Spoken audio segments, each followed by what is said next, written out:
बिस्मिल्लाहिर्रहमानिर्रहीम। अस्सलाम वालेकुम नाज़रीन। इलेक्ट्रॉनिक मीडिया पे घड़ी की मन घड़त दास्तानें आपके सामने हैं, लेकिन असल हकीकत क्या है मैं इस व्लॉग में आपको बताऊंगा। ये हकीकत बताने से पहले, घड़ी की मुकम्मल दास्तान आपको सुनाने से पहले, मैं आपको चाहूंगा कि वो व्लॉग जो मैंने आपको करके खबर दी थी कि इमरान खान के खिलाफ एक ग्रैंड प्लान तैयार है, वो क्या था वो जरा सुनिए। साहब के खिलाफ एक ग्रैंड प्लान बनाया गया। ये ग्रैंड प्लान क्या है? प्रोग्राम अब ये है कि इमरान खान साहब को दिखाना है कि जैसे बाकी सियासी लीडरान हैं, ये शख्स भी बिल्कुल वैसे ही लीडर है। बाकी सियासी लीडरान के हवाले से क्या परसेप्शन डेवलप है आपको पता है, जरदारी साहब की परसेप्शन क्या है आपको पता है, मियां मोहम्मद नवाज शरीफ की परसेप्शन क्या है आपको पता है, शहबाज शरीफ की परसेप्शन क्या है। तो ये प्लान का मकसद ये है कि यार जिस जिस तरह के बाकी है ना, इमरान खान साहब में कुछ अलग नहीं है। नाज़रीन, आपने सुना इमरान खान साहब के खिलाफ जो ग्रैंड प्लान है, उसमें इमरान खान साहब को ये दिखाना मकसूद है कि वो भी बाकी सियासतदानों की तरह एक सियासतदान है। इमरान खान साहब भी उसी तरह करप्शन करते हैं जैसे कि बाकी करते हैं। और इमरान खान साहब में कोई जो इतनी पॉपुलैरिटी है, उसमें कोई ऐसी चीज नहीं है कि लोग उनके पीछे जाएं। ये सिर्फ उनका एक इमेज था जो बनाया गया था, असल में हकीकत ऐसी नहीं है। तो ये मकसूद है तमाम, ये ग्रैंड प्लान का हिस्सा है और आप इसकी मजीद एक साथ आगे देखेंगे। कभी कोई चीज आगे निकाल के लाई जाएगी और कभी कोई स्कैंडल सामने लाने की कोशिश की जाएगी। लेकिन इन तमाम चीजों के बावजूद एक बड़ी चीज जो कि हम जिस पर बात करेंगे और हमारी कोशिश ये होती है कि आपको हकीकत से आगाह किया जाए। इलेक्ट्रॉनिक मीडिया कल रात से सर पीट रहा है कि खान साहब के खिलाफ ये स्कैंडल निकल आया और इस स्कैंडल, इतना बड़ा स्कैंडल है, खान साहब ने घड़ी बेच दी है, खाने काबा वाली घड़ी बेच दी, तस्वीर बनी है। तो इसकी हकीकत भी आपको बताएंगे और साथ ये भी बताएंगे कि इस स्कैंडल में खान साहब की क्या वाकई गलती है। क्या खान साहब ने कोई कानूनी जुर्म किया या फिर नहीं किया, या मोरल करप्शन है, मैं इस पे नजर डालूंगा। लेकिन इससे कबल मैं आपको ये तमाम चीजें बताऊं, एक आर्मी चीफ के हवाले से, तैनाती के हवाले से एक खबर आपको देनी है। विफाकी काबीना ने एक मामला उठाया है। वो मामला उठाना जो है वो इटसेल्फ एक बहुत बड़ी खबर है, इस वजह से है कि आपको पता है कि जब आर्मी चीफ की अपॉइंटमेंट हुई थी, एक्सटेंशन जब उन्हें मिली थी, तो जस्टिस खोसा ने ये केस सुना था और जस्टिस खोसा ने इस केस के हवाले से ऑर्डर्स जारी किए थे। उस टाइम जो है कानून में रद्दोबदल किया गया था। अब दोबारा से कानून में एक दफा रद्दोबदल किया जा रहा है, लेकिन क्यों किया जा रहा है? इसकी दास्तान ये है कि इसमें रद्दोबदल इस वजह से किया जा रहा है कि अभी आइन में रीअपॉइंटमेंट का लफ्ज है और उस रीअपॉइंटमेंट के लफ्ज को विफाकी हुकूमत, विफाकी काबीना चेंज करके रिटेंशन करना चाहती है। रिटेंशन क्या, अब ये आप इसमें फर्क समझ लें कि रिटेन करना और रीअपॉइंट करना, इसमें डिफरेंस क्या है। रिटेन करने के लिए आपको सिर्फ वजीर आजम के कलम की जुम्बिश चाहिए, जिससे वो साइन करेंगे और आर्मी चीफ की मुद्दत मुलाजमत में तोसी हो जाएगी। रीअपॉइंटमेंट क्या है? रीअपॉइंटमेंट है कि आर्मी चीफ को तमाम जो उनकी समरी भेज के उस पर वजीर आजम दस्तखत करेंगे, उसके बाद सदर से मंजूरी होगी, वो तमाम ड्यू प्रोसेस किया जाएगा। और वो ड्यू प्रोसेस जो है बाकायदा जो प्रॉपर चैनल है, वजारत दिफा से समरी आई, समरी पे वजीर आजम ने कंसल्ट किया, कंसल्ट करके उस पर दस्तखत किए, उसके बाद सदर गई और उसके बाद सदर ने दस्तखत किए तो रीअपॉइंट हुआ। रिटेन करना सिर्फ वजीर आजम के दस्तखत हैं और जनरल बाजवा को एक्सटेंशन दी जा सकती है। लेकिन all of the sudden when we are heading towards his retirement, ये एकदम से इशू कैसे निकल आया कि जनरल बाजवा के रिटेन करने के हवाले से कानून साजी हो रही है, जबकि वो अलविदाई मुलाकातें कर रहे हैं। मैंने आपको बताया था कि 5 ऑप्शंस दिए गए थे मियां मोहम्मद नवाज शरीफ को और उनमें से एक टॉप करना था उन्होंने। अब विफाकी काबीना, जबकि तमाम चेमगोइयां ये हैं कि जो जनरल बाजवा हैं वो जा रहे हैं, विफाकी काबीना एक अनोखी कानून साजी कर रही है। और वो अनोखी कानून साजी इस वजह से कर रही है, रीअपॉइंटमेंट के लफ्ज को चेंज करके रिटेन किया जा रहा है। क्या जनरल बाजवा को रिटेन करने लगे हैं? क्या जनरल बाजवा ही अब आगे जो है अब वो पाक फौज की कमान संभालेंगे और दीगर जो जनरल्स हैं उनको वाइस चीफ लगाया जाएगा? ये बड़ा इंपॉर्टेंट मामला है। आज इस मामले पर जो है तहकीकात बहुत सारे साफी कर रहे हैं, हम भी करके आपको खबर देंगे कि असल में इसके पीछे क्या स्टोरी छुपी है।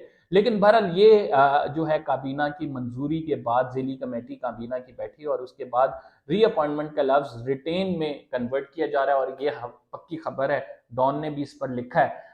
तो इससे ये शुबा जा रहा है कि जनरल बाजवा, क्या पता एक्सटेंशन उनकी, इसको एक्सटेंड किया जाए, उनको रिटेन दोबारा से कर लिया जाए। लेकिन मैं पर्सनली ये समझता हूँ कि जनरल बाजवा, मैं शुरू से आपको कहता आ रहा हूँ कि जनरल बाजवा मेरा नहीं ख्याल कि एक्सटेंशन लेंगे, ये वाली बड़ी मुश्किल हो जाएगी अगर वो एक्सटेंशन लेंगे, बिकॉज रिजेंटमेंट बहुत ज्यादा है within the organisation, within the ranks resentment है।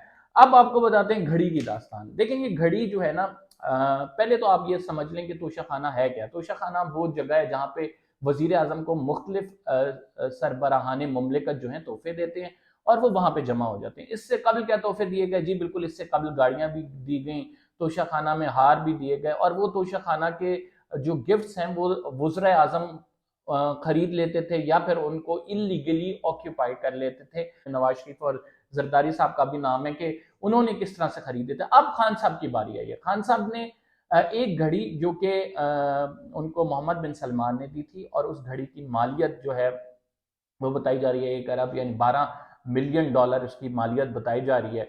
और वो मुबैना तौर पर स्टोरी ये आई है कि वो 2 मिलियन की फरा गोगी साहबा ने सेल कर दी। गोगी साहबा ने जिन्हें सेल की उनका नाम है उमर, और उमर जो है वो पाकिस्तानी इश्तिहारी एक मुलजिम है जिसने एक मॉडल से शादी की थी, और वो भागकर जो है वो इस टाइम यूएई में मौजूद है। और उमर वही बंदा है जिसके हवाले से इंटरपोल को लिखा गया था कि पाकिस्तान को मतलूब है बिकॉज मुतअद्दिद मुकदमात हैं। मुख्तलिफ ममालिक ऐसे हैं जहाँ पे उमर पर मुकदमात कायम किए गए हैं, और उमर इंतहाई मतलूब मुलजिम है, और इसके भाई ऑलरेडी गिरफ्तार है और वो पाकिस्तान में है। अच्छा, उमर ये दावा करता है जियो न्यूज पे आके कि ये घड़ी तो फरा गोगी साहबा ने मुझे भेजी, वो इसको 4-5 मिलियन में बेचना चाहती थी। तो उमर ने उन्हें कहा कि ये $2 मिलियन की है, आप ये 4 मिलियन की, उन्होंने उनसे फरा गोगी साहिबा से ये घड़ी $2 मिलियन में खरीदी। अब तहरीक इंसाफ क्या कह रही है? तहरीक इंसाफ कह रही है कि एक तो उन्होंने ये घड़ी फरा गोगी को नहीं दी, दूसरी बात ये तोशा खाना में जब आई तो ये रिसीव की चीफ प्रोटोकॉल ऑफिसर ने, और chief protocol officer foreign office का था, उसने तोशा खाना में जमा कराई। अलबत्ता जो ये सेल की उमर बात कर रहे हैं, ये सेल की बात दुरुस्त नहीं है, ये उमर को जाके नहीं बेची गई घड़ी। उन्होंने कहा कि हमने 5 करोड़ 70 लाख के तमाम गिफ्ट्स बेचे हैं, और वो गिफ्ट्स की तफसीलात हमने इलेक्शन कमीशन में जमा कराई है। अब आ जाते हैं इसके दो एस्पेक्ट्स है ना, एक तो इसमें मोरल एस्पेक्ट्स क्या है, एक तो लीगल एस्पेक्ट्स क्या है। लीगल एस्पेक्ट इसका ये है, very clear, I am very clear on that. Legal aspect ये है कि लीगली ये घड़ी जो है बेसिकली इमरान खान साहब खरीद सकते थे, उन्होंने इसकी पेमेंट की और खरीद ली। कानून ये है कि 30% या 20% दे के जो है तोहफे आप खरीद सकते हैं, कौमी खजाने में तोहफे की मालियत का 20% जमा करें और वो खरीद लें। लेकिन होता इस तरह से है कि इमरान खान साहब की काबीना बैठती है और वो कहती है कि 20% मालियत तो बहुत कम है, इसे 50% कर दिया जाए। और जब 50% किया जाता है तो वो उसके बाद इमरान खान साहब ये तोहफे खरीद लेते हैं।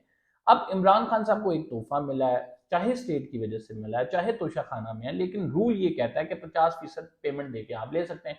इमरान खान साहब ने उसकी 50% पेमेंट अदा की और वो ले लिया, और उन्हीं के दौर में 50% पेमेंट भी की गई, पहले 20% पेमेंट करके जाते थे। तो यहाँ एक चीज तो क्लैरिटी के साथ हो गई कि कानून में जो है घड़ी बेचने के हवाले से कोई इलीगैलिटी नहीं है। खान साहब ये परचेज कर सकते थे और खान साहब ने इसे बेच दी। अब आ जाते हैं मोरल साइड पे। मोरल साइड पे क्या है? मोरल साइड पे देखें, जो रॉन्ग साइड है, मैं कभी भी आपको पता है गलत बात को डिफेंड नहीं करेंगे हम, जहां पे हमारी कोशिश ये है कि आप तक हकीकत पहुंचाई जाए। मोरल साइड इसकी ये है कि खान साहब एक तरफ तो रियासत मदीना के दावे करते हैं बुलंद बांग, और खान साहब कहते हैं मैं 1 रुपए की धेले की भी करप्शन नहीं की, बिल्कुल नहीं की। लेकिन मोरली आपको कोई गिफ्ट दे और आपका गिफ्ट जाके एक मार्केट में सेल हो, और उस मार्केट में जो घड़ी बनाने वाला है वो आपके गिफ्ट देने वाले को बता दे कि इसने मुझे सेल किया, तो इट्स एथिकली रॉन्ग। और मैं ये मानता हूँ कि खान साहब से ये गलती हुई है, मतलब गलती, हम कोई खान साहब कोई फरिश्ते तो नहीं है जो गलती नहीं होगी, गलती हुई है। उन्होंने ये घड़ी जो है चाहे खाना काबा की है, जिस तरह जो भी है, इसको सेल नहीं करना चाहिए था। और अगर आपने सेल की थी तो उस टाइम आपको इसको गोशवारों में डिक्लेयर कर देते, वो कह रहे हैं गोशवारे टैक्स रिटर्न में शो कर देते, लेकिन कानूनी तौर पर इसमें कोई इलीगैलिटी नहीं है। मोरली अगर देखा जाए तो मोरली थोड़ा सा रॉन्ग इस वजह से है कि खान साहब या तो इतने बुलंद बांग दावे ना करें कि मैं इतना ईमानदार कि मैं 1 रुपया भी रवादार नहीं हूँ 1 रुपया लेने का। आप अपने पैसों से सड़क बना लेते अगर बनी गाला की बनानी थी।